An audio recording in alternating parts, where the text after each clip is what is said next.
we're shooting here in Hawaii because we wanted the movie to feel authentic, because we wanted to capture this place. And one of the first things Dean said was, he's like, we've seen the tourist version on camera many, many times of Hawaii. That's sort of, it's the postcard version. And he would sort of say, I want to see what happens if you flip the postcard around. If you were looking the other direction, what does that Hawaii look like? We haven't seen that before. And I think to the people on the island, this movie was hugely important. So we have to honor that. And it's a culture that goes back for hundreds and hundreds of years. There's such deep tradition, and it's such a rich culture that you have to figure out, how do we honor that in the right way? So not only was that bringing on a screenwriter who was Hawaiian, in Chris Bright, but also our consultants, and there was an extensive consultant team on this movie too, people on the island who had different specialties too. There's people who specialize in Hawaiian language. There's people who specialize in Hawaiian culture, even Hawaiian food. How do you make sure that everything we're doing feels authentic, that it doesn't feel, again, like the tourist version of the movie? I think that's what we wanted to really avoid with this film, because it is a really special place to be making a movie. And, again, if we're going to do it in live action, let's make sure we get it right. I think really what Dean was looking for, he's like, we're not looking for an actor to play Lilo. We're looking for Lilo. We just need somebody who embodies that spirit in every way.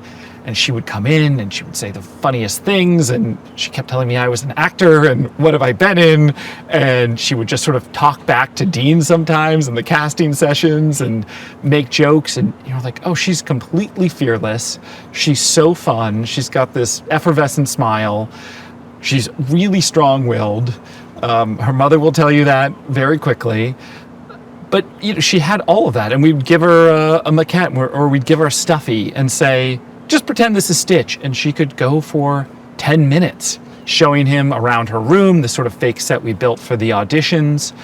And then we sort of got to that point where, like, I think it's her, and we actually sort of put her through the paces for this very long casting session, because a lot of times you do 5 or 10 minutes with an actor, and then that's sort of it for the read-through.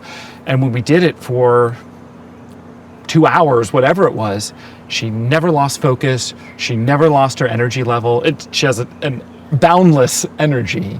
And we sort of just knew this is the person that not only creatively is right for the movie, but can actually sustain how hard it is to shoot a movie like this, which I think people forget about.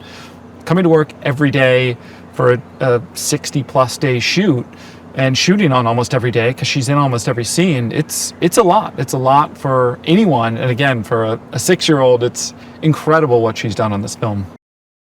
So with Sydney, she actually is an older sister, and she just has this innate sisterly quality that you knew you needed in Nani.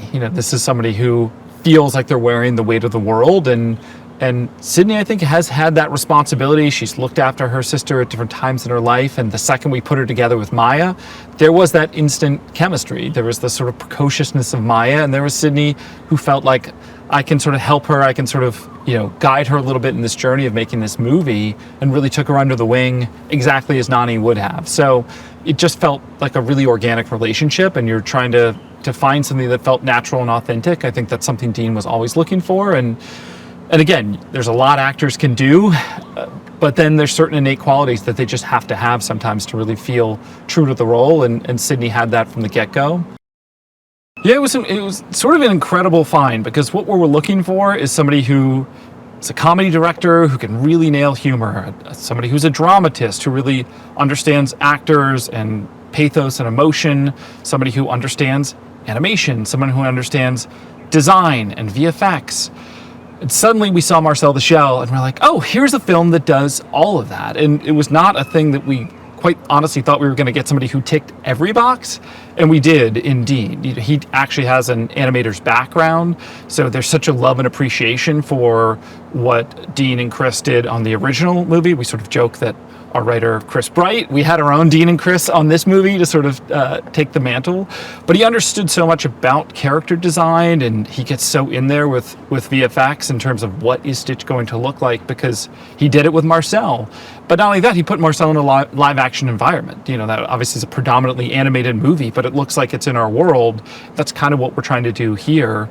But more than anything, he had this pitch when he first came in that was the simplest pitch ever, and he just said, jokes plus tears.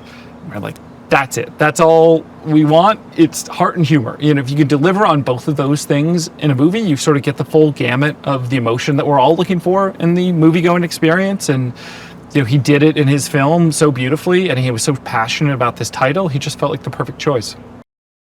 It's going to be a little over 20 years by the time the film comes out.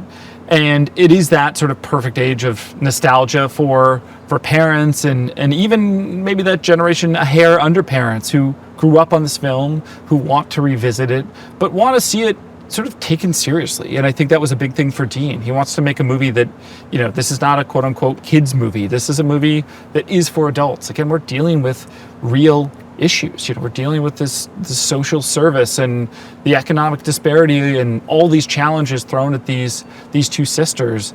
All that's going to feel very real, and then the movie's going to be hilarious as well, and beautiful and lush here in Hawaii, and with these incredible VFX and this iconic character at the center of it.